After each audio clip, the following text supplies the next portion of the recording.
आज हम जिस विषय पर बात करेंगे वो है गुप्त युगीन अर्थव्यवस्था।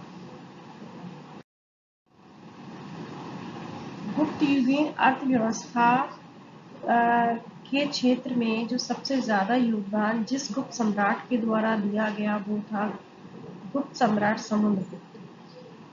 समुद्रगुप्त ने दक्षिण अभियान से जो स्वर्ण, मुक्ता, मोती, साथ में ही उसने जो कुषाणों की स्वर्ण मुद्राएं, मांडलिक राजाओं के द्वारा उसमें जो भेंट दी गई थी या उपहार में उसको जो अतुल धन संपत्ति प्राप्त हुई थी, और व्यापार और उद्योग के क्षेत्र में जो प्रगति हुई थी, उसने कृषि के विकास के क्षेत्र में एक सुदृढ़ आधार प्रदान किया। और इस तरह की जानकारी हमको तत्कालीन पुरातात्विक और साहित्यिक साक्ष्य से प्राप्त होती है। तो गुप्त साम्राज्य प्रारंभ में एक छोटा सा प्रदेश था, लेकिन समुद्रगुप्त ने उसको एक विशाल साम्राज्य में परिवर्तित किया। और समुद्रगुप्त ने ही सबसे पहले एक सुदृढ़ आर्थिक जो व्यवस्था है उसको आरंभ किया। सुदृढ़ आर्थिक व्यवस्था के जो हमें जानकारी के जो सोर्स साक्ष्य प्राप्त होते हैं, उसमें हमें कालिदास की रचनाओं से विशाखादत्त की मुद्रा राक्षस, शूद्र के मोक्षकटिकम, वराहमिहिर की बृहत संहिता, अमरकोश, वात्स्यायन के कामसूत्र, कामंदक का नीति शास्त्र, नारद और बृहस्पति स्मृति की हम इस क्षेत्र में गणना कर सकते हैं कि इनसे हमें गुप्त युगीन आर्थिक जीवन के विषय में विशद जानकारी प्राप्त होती है। अगर विदेशी लेखकों की बात की जाए तो फायहान ने जो उसका भारत से संबंधित जो विवरण है, साथ में ही चीनी ग्रंथ हैं, उनसे भी हमें तात्कालीन अंतर्राष्ट्रीय जो व्यापार है उसके विषय में जानकारी प्राप्त होती है। अगर हम अर्थव्यवस्था की बात करें तो गुप्त युग में भी परंपरागत जो कृषि थी, उद्योग थे और व्यापार थे, वही आर्थिक व्यवस्था उन पर अवलंबित थी। और इस क्षेत्र में कृषि कर्म को अब भी सर्वश्रेष्ठ आर्थिक जीवन का आधार समझा जाता था। और कृषक राजा की और अपनी भूमि पर अन्न उत्पादन करने का कार्य करता था। इस काल में भूमि का स्वामी कौन होता था, यह एक जटिल प्रश्न था। यद्यपि गुप्त काल तक भूमि पर राजा का ही पूर्ण स्वामित्व का हमें साक्ष्य मिलता है, लेकिन यह मत है वो सर्वमान्य प्रतीत नहीं होता है, क्योंकि अनेक स्मृतिकारों ने इसके संदर्भ में अलग अलग प्रकार की व्याख्याएं की हैं। राजा भूमि की सुरक्षा प्रदान करता था और वह भूमि के लिए स्वामी की तरह ही होता था। बृहस्पति स्मृति में हमें स्थायी भूमि दान का जो उल्लेख मिलता है वो हमें भूमि पर व्यक्तिगत जो स्वामित्व है उसका बोध कराता है।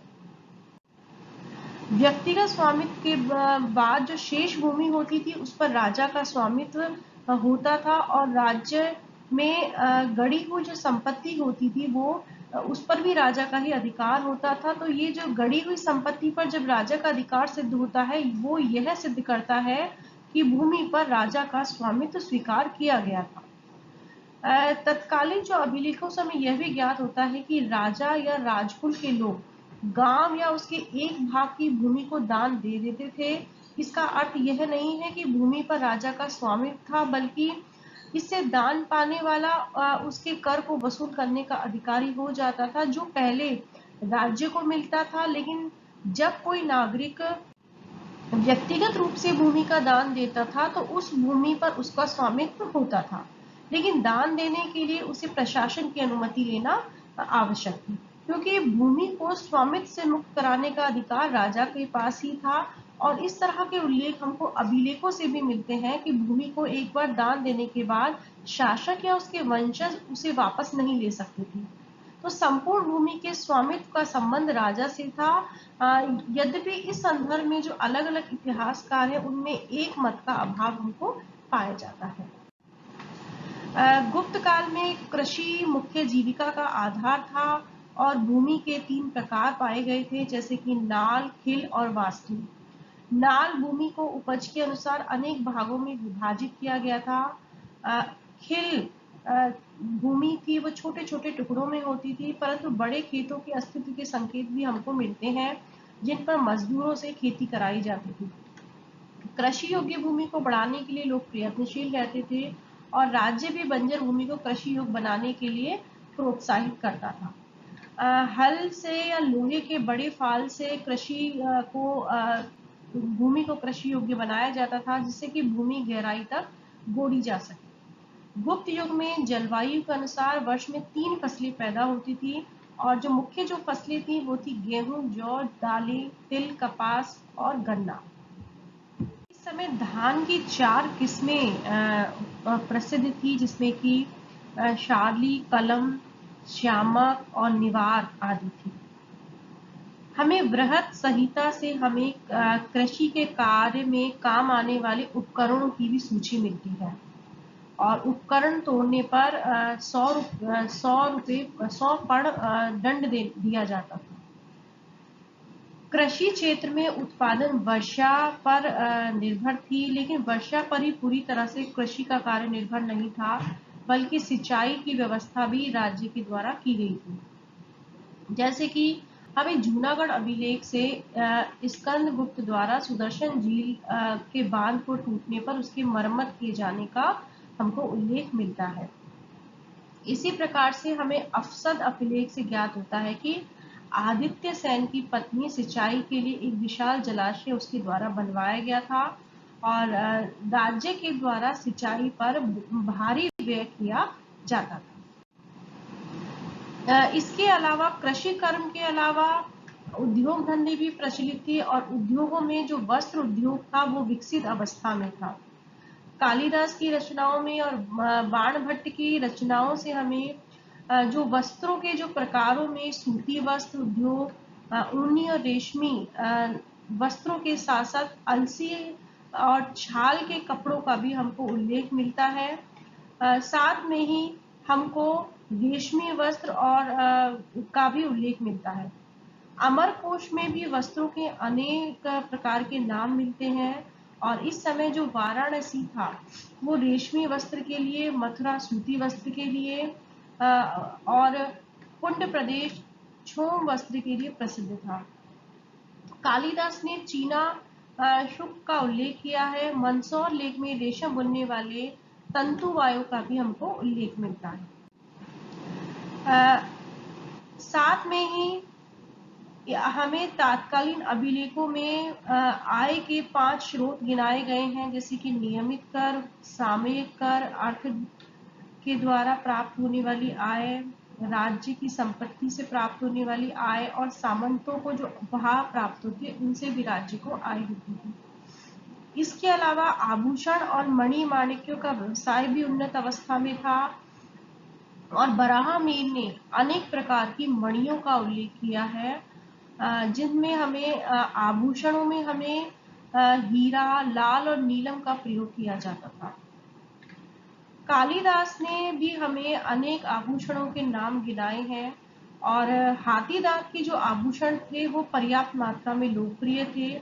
साथ में ही हाथी दांत से मूर्तियां, वीणा की कुटिया, मोहरे आदि भी बनाई जाती थी। साथ में ही प्रत्येक नगर में स्वर्णकार होते थे और इस युग में जो स्वर्ण कला है वो उसका हमें उत्तम स्वरूप देखने को मिलता है। स्वर्ण आभूषण के अलावा पीतल का जो उद्योग है उसका उल्लेख भी हमको इस समय का जो ग्रंथ है अमरकोश उसमें मिलता है और उसमें हमको ठटेरों का उल्लेख मिलता है।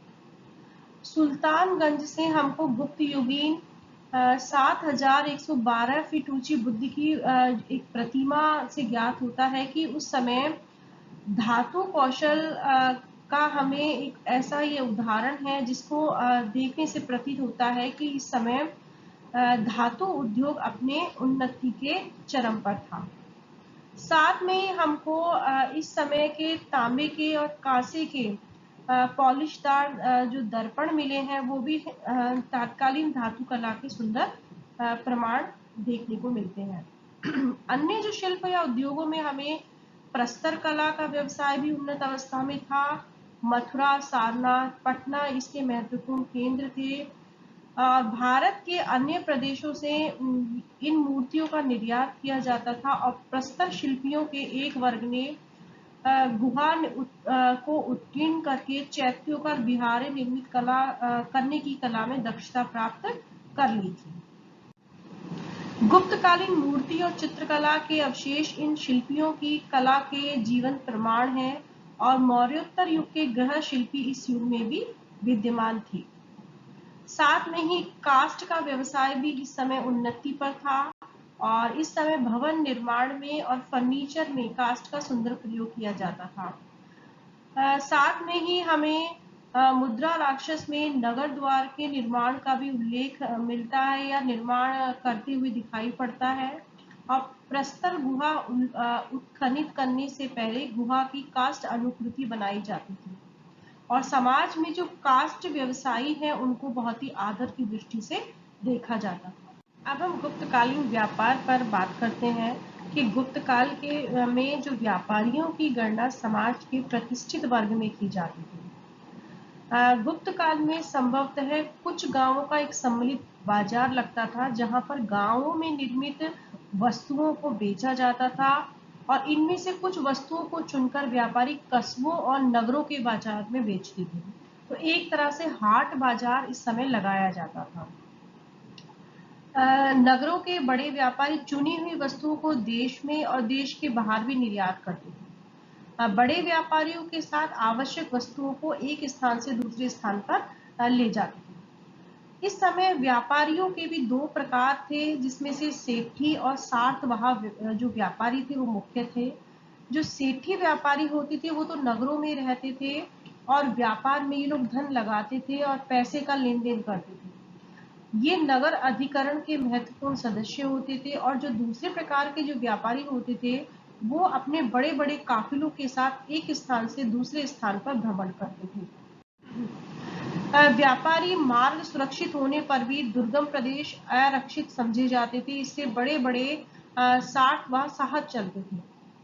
सार्थ का जो मुखिया होता था वो सार्थवाह कहलाता था और सार्थवाह का प्रतिनिधि नगर अधिकरण का सदस्य होता था। ये लोग मूल्यवान वस्तुओं का व्यापार करते थे, जैसे कि जो मूल्यवान वस्तुएं थी वो काली मिर्च, चंदन, मूंगा, कस्तूरी, केसर, सुरा, सोना, चांदी, रेशमी वस्त्र आदि थे। वस्तुओं के दाम घटते बढ़ते रहते थे लेकिन राज्य उनको नियंत्रित करने का प्रयास नहीं करता था। गुप्त काल में व्यापार को उन्नति का जो मुख्य कारण था कि साम्राज्य में शांति और व्यवस्था स्थापित थी। मार्गों पर चोर डाकुओं का भय समाप्त हो गया था। साथ में ही इस समय आंतरिक और विदेशी व्यापार का भरपूर विकास हुआ। अगर हम आंतरिक व्यापार की बात करें तो पाटलिपुत्र, वैशाली, गया, बनारस, प्रयाग, विदिशा, उज्जैन, भड़ौच, पेशावर, ताम्रलिप्ति आदि जो नगरों को सड़कों के द्वारा एक दूसरे से जोड़ दिया गया था। व्यापारी थे वो पशुओं की पीठों पर सामान को लादकर एक स्थान से दूसरे स्थान पर ले जाते थे और इस समय जल मार्ग से भी व्यापार होना आरंभ हो गया था। गंगा, ब्रह्मपुत्र, नर्मदा, गोदावरी, कृष्णा आदि नदियों के द्वारा भी व्यापार होता था और नगरों में व्यापार का कार्य करने वाले व्यक्ति को श्रेष्ठी या नगर श्रेष्ठी के नाम से जाना जाता था। गुप्त युगीन विदेशी व्यापार के अंतर्गत जो व्यापार था वो जल और स्थल दोनों ही मार्गों से होता था और ये जो व्यापार है वो मध्य एशिया, ईरान और चीन के साथ स्थल मार्ग से और जल मार्ग दोनों के द्वारा होता था। फाहियान ने जिस जलपोत से जावा की यात्रा की थी उसमें 200 यात्री थे जो कि दक्षिण पूर्वी द्वीपों का व्यापार जो त्रामपर्णी के बंदरगाह से नियंत्रित किया जाता था। इसके अतिरिक्त कॉस्मोस ने इस युग के 5 बंदरगाह जैसे कि सिंधु, ओरहत, केलियाना, सिहोर और माले का भी उल्लेख किया है। भारत में सिंघल से मोती, चंदन, चांदी आदि वस्तुओं का आयात होता था और पश्चिम में गुप्तों का जो व्यापार होता था वो रोम के साथ होता था। गुप्त काल में विदेशी व्यापार में बहुत ज्यादा विकास हुआ और भारत है ना विदेशों को कपड़ा, हीरा, मोती, दवाइयाँ, नारियल, हाथी दांत से संबंधित जो सामान है उनका निर्यात करता था, और इसके बदले में विदेशों से भारत में सोना, चांदी, तांबा, शीशा, रेशम और घोड़े आते थे। चूंकि भारत का जो स्थल मार्ग से व्यापार है वो मुख्य रूप से अफगानिस्तान के साथ, तिब्बत, चीन, ईरान और अरब के देशों के साथ होता था। बंगाल का जो प्रसिद्ध बंदरगाह था त्रामलिप्ति, उससे भारत का व्यापार लंका के साथ, जावा, सुमात्रा आदि देशों के साथ होता था, जबकि जो भनौज और कैमरे के जो बंदरगाह थे उससे भारत का व्यापार यूरोप के साथ और यूरोप के साथ होता था। रोम में भारत की काली मिर्च का और रेशम की बहुत ज्यादा मांग थी। देखिए, रोम के पतन के बाद उसका स्थान बाइजेंटाइन साम्राज्य ने ले लिया था। भारत के व्यापारी ईरान को मध्यस्थ बनाकर रेशम का व्यापार करके बहुत सारा धन कमाते थे, और कासमोस के अनुसार इथोपिया से तो हाथी दांत, ईरान और अरब से अशोक का यहाँ पर आयात होता था। लेकिन गुप्त काल में हम कृषि, उद्योग और व्यापार की प्रगति होने पर भी हमें आर्थिक व्यवस्था में एक प्रकार से विघटन भी हमें दिखाई देता है, और इसका जो मुख्य कारण हमें दिखाई देता है वो है सामंतवादी व्यवस्था में दिखाई पड़ता है। गुप्त काल में स्वर्ण, चांदी, तांबे की मुद्राएं भी प्रचलित थी, और मुद्राओं से संपत्ति संग्रह सुलभ हो जाता था, और दैनिक जीवन में छोटी मोटी क्रय विक्रय की सुविधा प्राप्त हो जाती थी। इस युग में मुद्राओं के विशेष रूप से अनेक प्रकार की स्वर्ण मुद्राओं का प्रचलन हम गुप्त युग की आर्थिक व्यवस्था के उन्नत होने का हमें संकेत प्रदान करता है।